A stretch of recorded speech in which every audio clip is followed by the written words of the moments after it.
Good morning, dear students. I welcome you to your next lecture of science. I hope you are fine and safe at home, and I pray for the same. I hope you have opened your book. The children who have not opened, you can open your book.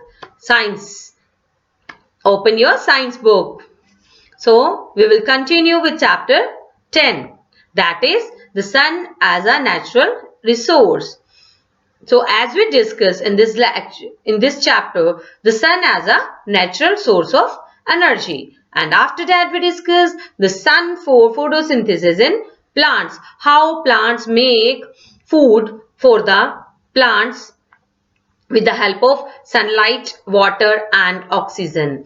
And after that we discuss uses of the energy from the sun in solar cooker and solar dryer. And without sunlight they are not working, they cannot work, and we can save our environment by using these things. And after that we discuss about solar panels. There are a number of solar cells and they are charged with the only sunlight, because solar cells charged with the sunlight only, and they are the source of electricity. After that our topic was production of electricity. So we will continue with the next topic, that is renewable and non-renewable sources of energy. Plants use the energy of the sun to make food. What plants do with the energy of the sun? They, with the help of energy of the sun, with the help of a sunlight, with the heat and water and oxygen, leaves make food for the plants. And we get food from plants. Therefore, all living things get energy from the sun. Sun, wind and water are no renewable sources of energy because they are not harmful to our environment. That's why they are called green energy.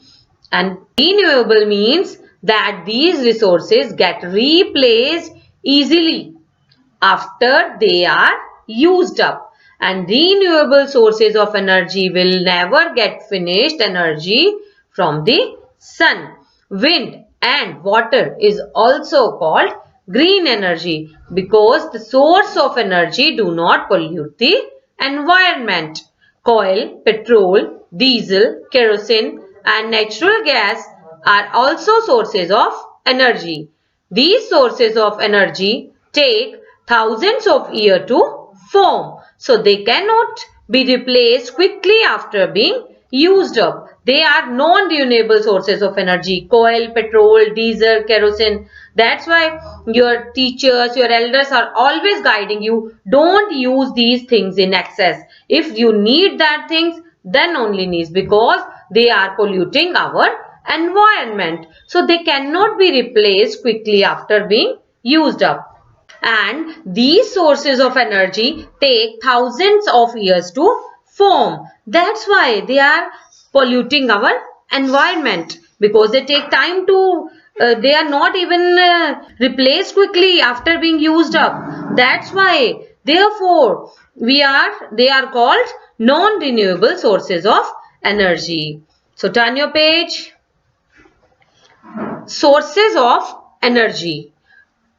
Plants use the energy of the sun to make food, and we get food from plants. The same we are going again discussing, and put the finger also on the same line. Plants, it should be on your tips now. Plants use the energy of the sun to make food, and we get food from plants. It means we are depending on the sunlight, because with the help of sunlight, water and oxygen, plants are making food, and we are getting food from plants only. All living things get energy from the sun. So we will continue.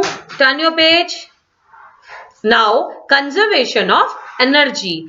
Conserve means to use as little of something as possible so that it is not wasted. Conserve way we can save the things. If we are not using electricity, we should switch off the switches so we can save, we can conserve that things. So we will read the same in conservation of energy. Non-renewable sources of energy cannot be replaced easily. So we must conserve them, save them. We can take some steps to conserve energy. And number one, to save electricity, we should switch off fans and lights when we leave the room. Your teachers always guide you when you are leaving room.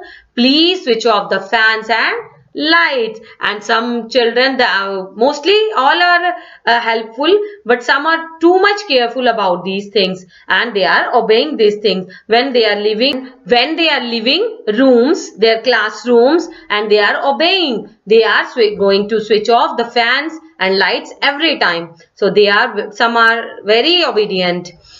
And after that, and some students are too much aware about these things, when they are coming out from computer labs, classrooms, they are always switch off the CPUs, switches. So in this way we can conserve energy. So I hope you enjoyed the lecture and you will not face any difficulty. It's test time, assignments time, and question answers time. So I hope for today it is sufficient. I'll meet you in your next lecture. Till then, bye.